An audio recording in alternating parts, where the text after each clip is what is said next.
Ladies and gentlemen, welcome to another video. Today we're going to talk about Dark Dimension 2 with Eboooombe here. He's in the call with me. Welcome, Eboooombe. How are you How's it today? going, guys? I'm Yes. doing well, thank you. How are you? Nice. Yeah, I'm doing great, man. Thank you for being here. As some of you may know, I've recently finished DD2, so today we're going to talk about the best toons to bring into DD2. And we're starting off with my video. If you want to see Eboombe's toons, go look at his channel soon. We're going to give you some links in the description below and at the end of this video. So let's get started.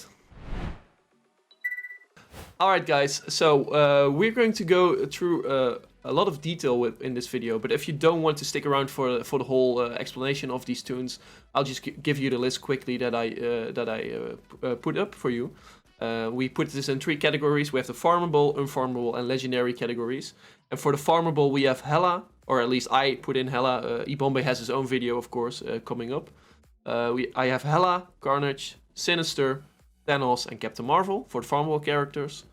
For the unfarmable ones, I have Emma, Symbiote Spider-Man, Minerva, Ghost, Zemo, and AntiVenom. So it's actually 6 there, but we'll go into more detail later, of course. For the legendaries, I have StarLord, Shuri, Invisible Woman, Black Bolt, and Ebony Maw.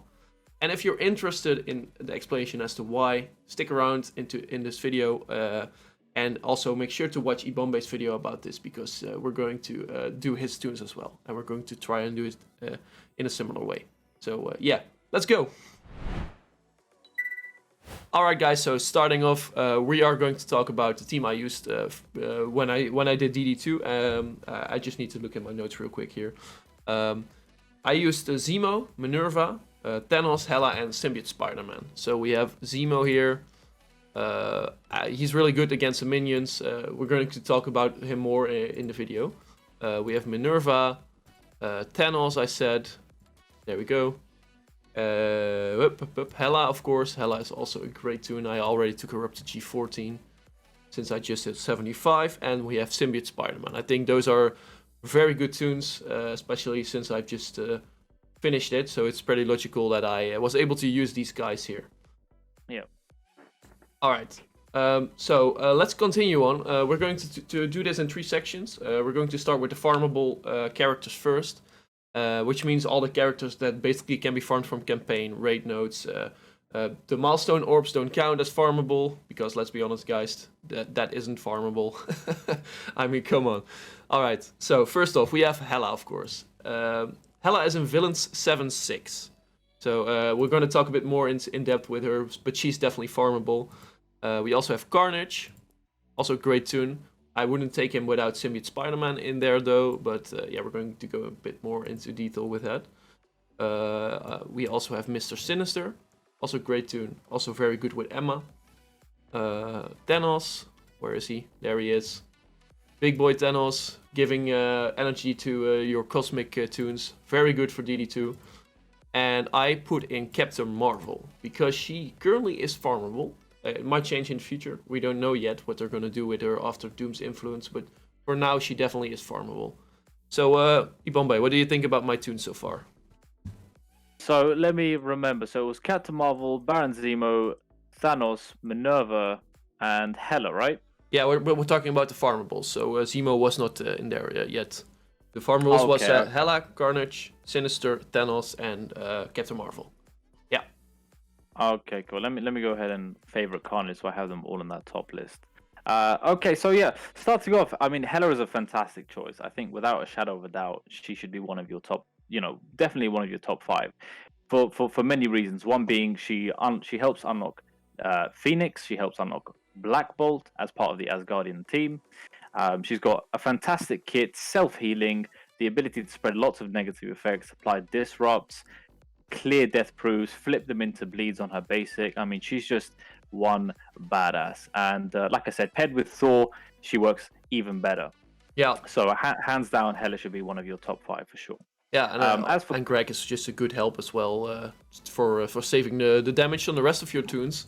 So, right, yeah. Exactly.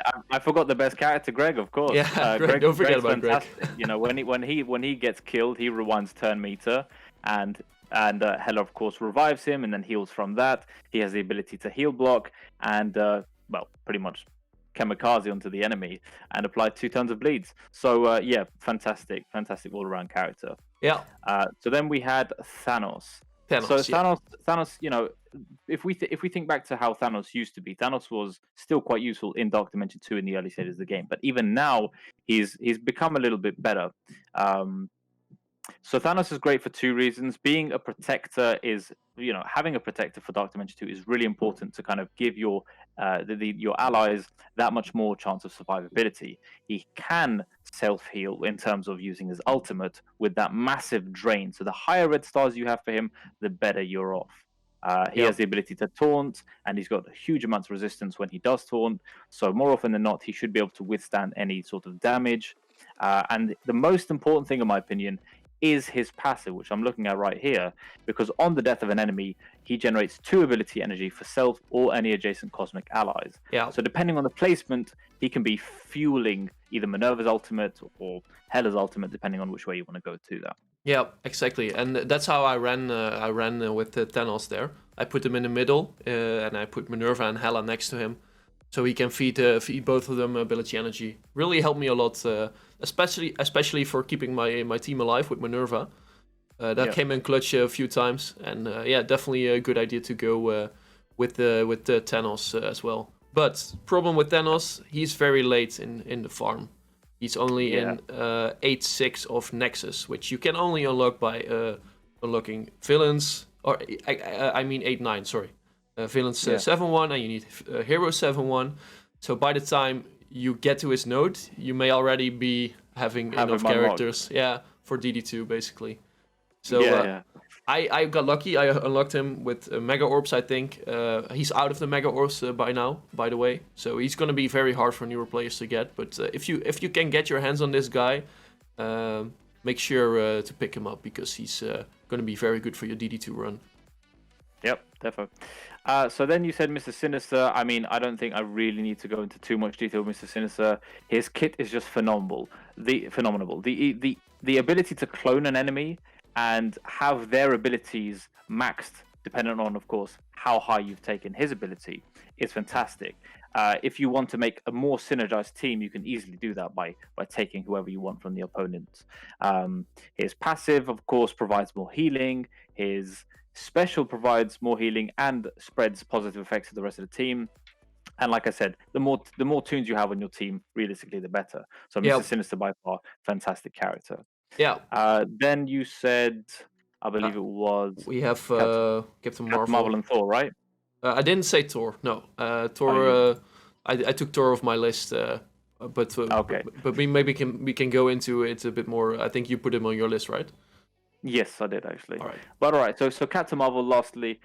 So I have 6 red stars on my Captain Marvel, but I didn't even take her into DD2. I think I had already completed it by the time I got the 6 red stars. And truth be told, she is, you know, without a doubt, one of the best first turn AoE characters there. In addition to Parentima, but we'll go into that later. Her kit is quite useful in terms of the damage she puts out. She also has the ability to heal, and a lot of healing if she's paired with military allies. For example, as you can see here, she gets additional health and damage paired with military allies. But I think mainly the thing that I like about her is her special, because she has the ability to clear positive effect. So any taunts on the enemy teams allow for that. And if you have a taunter like Thanos, or a protector like Thanos, I should say, it allows her to self-heal if she's been damaged. So also not a bad choice. I wouldn't personally take her, but I can see why you would, especially if you have a paired with Minerva, as there's free synergy there. That's true as well. And it's also a good thing to think about the farmability, basically. If you don't have any other options and she's available in the nodes you have accessible, we don't know yet where she's going to go, of course, after Doom's influence, because for people who are just starting now, it's going to be unclear, of course. But if she is going to be available for you and you don't have any other options that we're discussing in this video, she might be a good fit for you. But yeah, again, there's power creep in this game. You might as well think about the newest toons that are coming, but she might also still be a good viable option, I think. All right, I think we went through our farmable characters, through mine, I should say. So let's move on to the unfarmables. And I have 5 characters as well for this list. I actually have 6 because I have one which I think you can go into a bit more detail into your video into.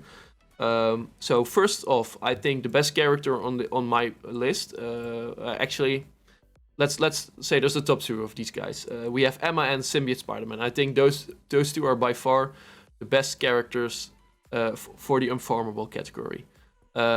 And of course, Minerva is also very good, so maybe I should make it a top 3, but you know. Okay, so I'm just gonna go through my list. I have Emma, Symbiote Spider-Man, Minerva, Zemo, AntiVenom, and lastly, I personally don't have much experience with hers, but I know people are saying she's very good, so I put Ghost on there as well. So it's my 6 toons in this case, but I think we should talk more about Ghost in your video. Okay, yeah, that's cool. So let's go over Emma first, I guess. All right, so I mean Emma. I mean, once again, another great mutant villain, and in this instance, she is a controller. Paired with Mr. Sinister, these 2 can really bring the house down. Again, self-healing, the ability to clear debuffs. Sorry, apologies. Clear buffs off the enemy team, apply blinds, and this is obviously all from her ultimate, and the ability to clear debuffs off her allies. I believe, yeah, if we have a look at this, clear all negative effects from self and allies, but she applies immunity to mutant villain allies. So that's where Mr. Sinister gets that little bonus too. Yeah. She's got the ability to remove buffs off the enemy from her basic, and like I said, a huge amount of self-healing. Emma Frost is not to be reckoned with.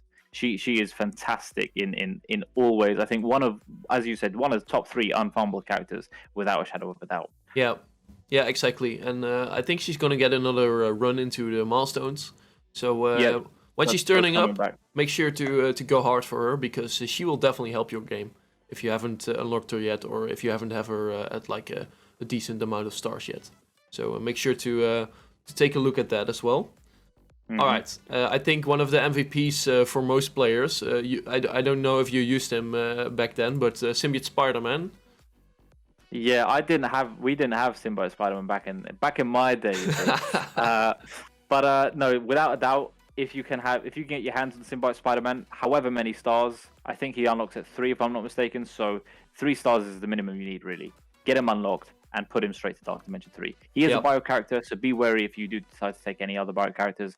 But I mean, his kit, without a shadow of a doubt, as you can see, I have maxed out all of his abilities. Nice. He's a Dark Dimension and raid kit player, or character, I should say. Self-healing whenever he applies negative effects, and he also heals his symbiote allies. Of course, in this instance, Carnage has been mentioned, I believe, so he would heal him in that instance. Yeah. If you look at his kit briefly, applies defense down on his basic for 2 turns, which he chains around. You have a special, which if you've T4'd, guarantees applying bleed to each target, including the adjacent targets. And then, also not to forget to mention, he extends all debuffs on the toons themselves. So if you have a stun, you can get an extra stun on that character, which is really important. If you think about it, he has a controlling kit in a sort of sense, but he's a brawler, which makes it even better. And lastly, my favorite ability of his is his ultimate, which applies 2 turns of slow to all enemies and stun on the primary character. Yeah. And realistically, given how much turn meter he can get if paired with the symbiote, again, off topic, but related, you can go ahead and extend all of those debuffs already applied to those toons. So, fantastic character. Definitely would recommend him top 3 without a doubt. Yeah, I completely agree. That's also why I used him. Everybody recommended it, so I ran him, and with Hela he's also pretty good with his debuffs. You can spread the defense down, so that's a good combination in there as well. And of course, with the rest of the symbiotes, they're gonna wreak some havoc. So definitely a good pick for DD2. All right, and of course our queen of healing. At least she used to be. I don't know if she still is, but she's still very good. Minerva.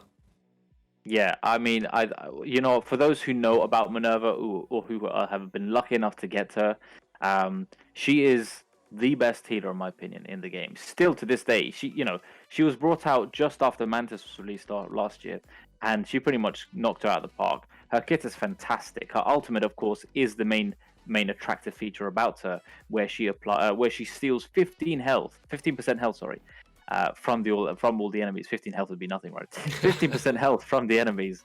Applies 2 bleeds, applies 2 regenerations to self and allies, and deflects to Kree allies, which of course is where that comes in handy if you're using Captain Marvel. Yep. This is why StarLord is normally paired with her, because her ultimate has a 7-turn cooldown, so it does need to come back. But of course, another great factor of her kit is her special, which allows her to revive any dead allies and apply 2 death proof in the process. A key thing to note about her special, however, if you have more than one dead character on your team, it will revive the first ally that died. Just remember that.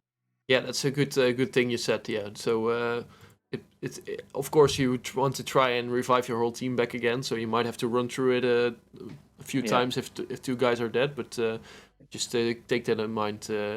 Like I will mention something very quickly, and sorry to cut you off. Oh, it's fine. But her passive is very key to remember as well. If you pair her with Hela, for example, on her passive, if we have a look at it, per ally death, she gains 20% speed bar. Yep. Per enemy death, she heals her allies for 15% of this character's max health. So not only is she going to be able to gain more turn meter per ally death, which if you pair with Hela will be quite frequent, given Greg has very low health, but also be able to get her turns much more quickly and provide healing in the same time. Yeah, that comes in clutch sometimes when when somebody dies and she's close to her turn, and you can just immediately revive them back again to a good portion of their health as well. Really nice kit for her, and I think she's going to be vital for your DD2 runs. All right. So I also used Zemo. And I'm just going to quickly run through his kit, because I think he's more of an optional character compared to Hela and Minerva. But he is really good against minions, of course. With his passive, he just he blows up immediately. He puts a disrupt against the minions, and most of the times you can just basically not bother. I'm throwing stuff around. You can basically not bother with any of the minions. You have his special, basically kills a minion outright with his insane damage against those guys. And his ult, if you can pop his ult again immediately, he will do another blow up and do another big explosion against the enemy teams. Really good kit, but yeah, I think he's more optional. So if you want some more extra damage in your DD2 team, I think you should go for him. You got any more points for Zemo? Yeah, again, another fantastic controller. I think I've just moved over to DD2 so we can have a quick brief look at all the toons. Per node, there's at least 1 or 2 minions that are presented in the enemy team, and just node 3 here is a full shield team.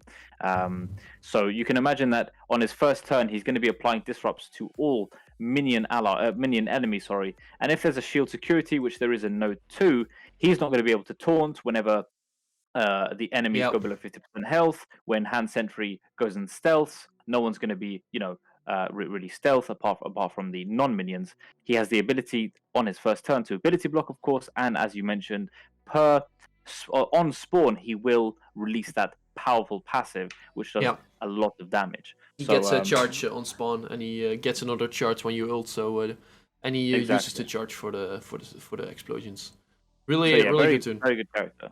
Also, he's good for probably going to be good in the upcoming PvP thing, but we don't know much about that yet. But the patches, as you can see on my screen, is going to hit at 11 a.m. PST. But yeah, he will probably be very useful for that as well. But more to come on that later, I guess. So the last one on my list is where is he? AntiVenom. I completely T4'd him and I put him on max. Oh no, I don't have him on max ISO yet, but that won't take long because I use symbiotes in my arena team as well. So yeah, AntiVenom, just an insane toon, great kit, works really well with symbiotes, and I think you need some symbiotes on your team to make him really useful. But he's also useful without them. But I would recommend if you go like the SSM route and with Carnage.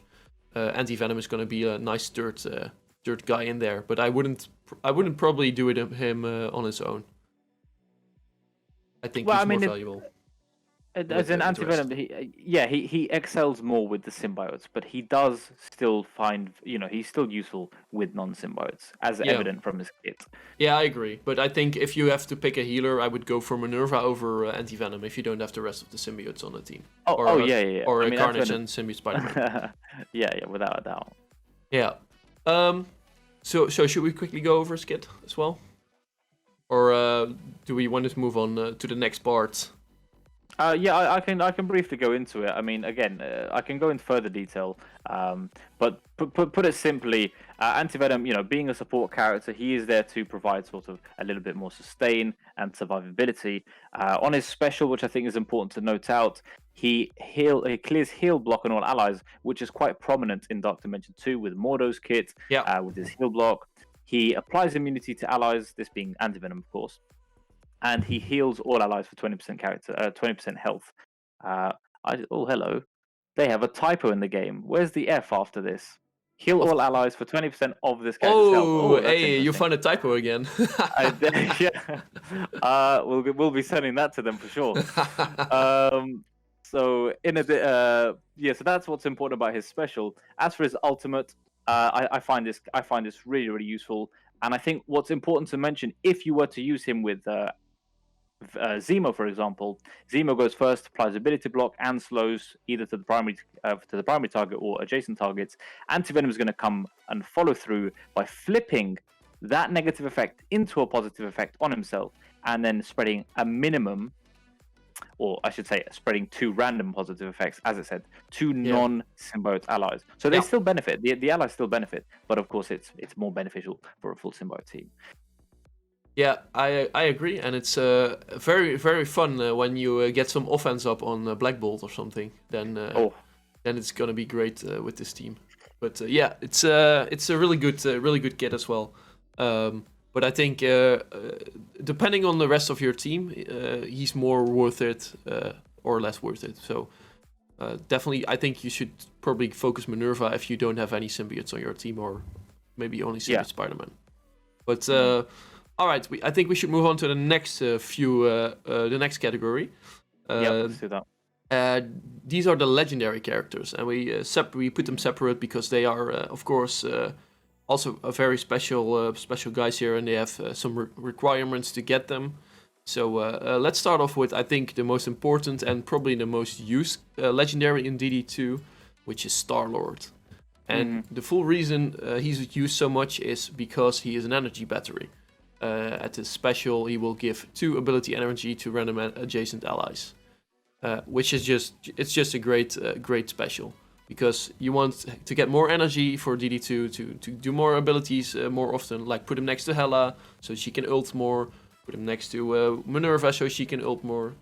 Basically, there's a lot of options there, but I think StarLord, this is the reason why people use StarLord, the ability energy, and also he has, of course, his passive ability energy, where he generates 1 to 2 ability energy for adjacent allies. And I haven't even T4'd his passive, which I see here. I did. You did? Yeah, I think that it's worth it.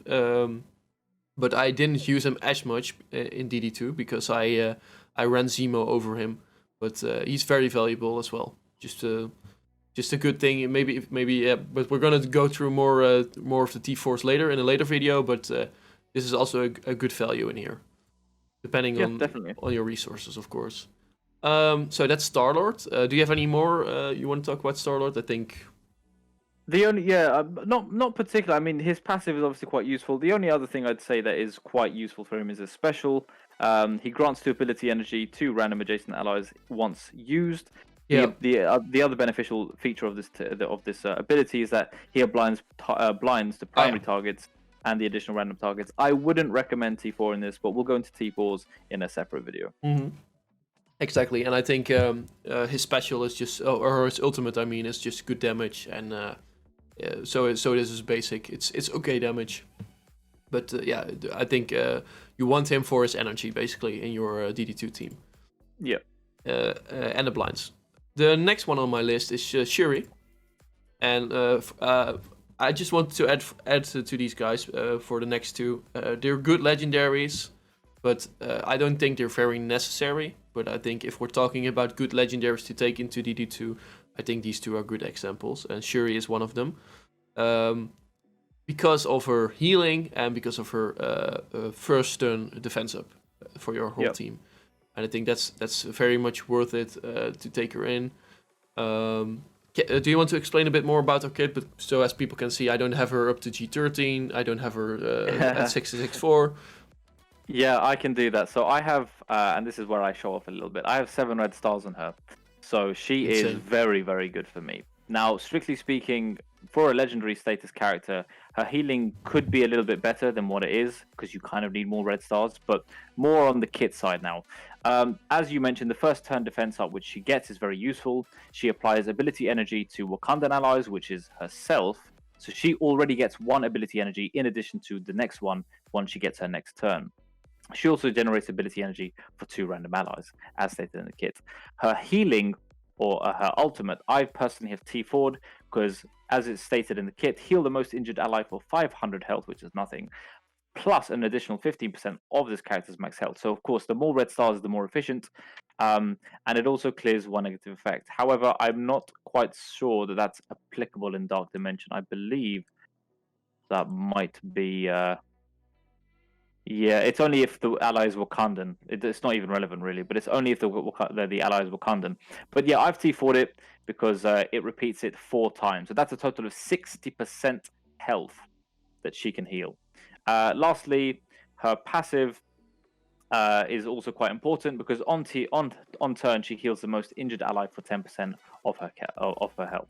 So, so yeah, she's definitely a good character. If you get her unlocked, which is very easily unlocked, with Sinister 6 or the Spider-Verse as a whole, for that matter, at 5 stars, I would definitely take her in. Yeah. She's just a good option for healing as well. So, I think in DD2 it's very important to be sustainable. I think it's very possible to be sustainable with your team, especially when you compare to like DD3, where it's basically just hop your teams in and die in a few turns. So sustain is very important in DD2, and Shuri will definitely help you with that. The next person on my list, character on my list, will also do that. And again, as you can see, I'm sorry guys, I haven't put any resources into her, but it's Invisible Woman. She's only tier 6 for me. That's terrible. But here she goes. I think she's also a great character to bring in. Also a bit an earlier legendary, of course. You can also use the Sinister 6 to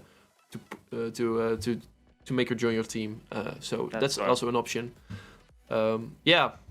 For Kit, again, I have no real experience with her kit. So if you have any good explanations as to why she's good, let the viewers know, I'd say. So yeah, she's not bad. I think a lot of people undervalue her, to be honest. She has very usable and useful kits, for that matter. Of course, when you look at any characters, it's generally their special and ultimate that have a lot of value, especially with legendaries. But I'm not going to go too much detail with regards to that. So on her special, she clears 2 negative effects from self and all allies. In addition, she applies stealth to those allies, but the highest health ally remains visible. But also, I should mention, she applies 3 deflects and 2 turns of immunity to that highest health ally, which more often than not is her, depending on who you have her paired with. If you're using her own Fantastic Four, for example, she'll probably remain the highest health. As for her ultimate, so both of her special and ultimate are usable on the first turn, which is quite useful. She applies offense down for 2 turns and barriers her allies and herself for 40% of her max health. So I think she's got a very good kit. The only thing I'd say is that her cooldowns are quite a little bit too long, and she is a little bit of a slow character. So I wouldn't prioritize, personally speaking, I wouldn't prioritize her over Shuri. Yeah. But she's a good character nonetheless. Yeah, I think she also has a lot of value coming soon, because it seems like she's gonna be great with Doom. Of course, that's for very, very late game players right now, but I don't think people will regret it if they take her up.